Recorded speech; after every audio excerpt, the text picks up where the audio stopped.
Nepegah lesena Ali merupakan lagi kitab Nasaihul Ibad yang karang oleh Syekh Nawawi Al-Bantani. Laula khamsu khisalin la sara nasu kulluhum salihin. Ada bukan karena 5 macam perkara sungguh mandung urut akan saleh. Gara-gara 5 macam penyebab haitim saleh.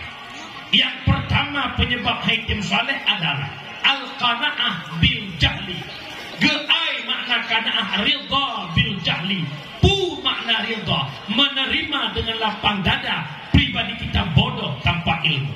Ilmu yang dimaksud ini adalah bi ghairi ilmiddin, tanpa ilmu agama. Ada nemu doa berkubus-kubus ya baba, ada haitan saleh. Nak kamu doa dia saleh mah. Nah Tuhan, ya Allah ya Rabbi ya Sayyidi ya Maulana, Nabi anak lun bujud ke anak yang soleh solehah. Nak tahu? Lun tanya nak saleh kah? Nah yang saleh, saleh peh penyengru, uroi peh mana itu?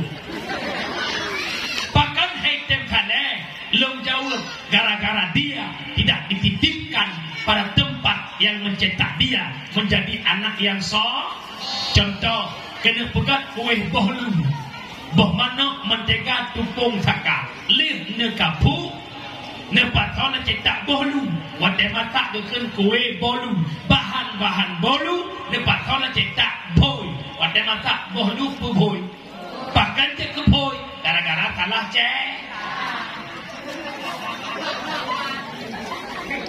nanti kau tak lagi. Yang tak kamu pun tak, maka ada apa ni?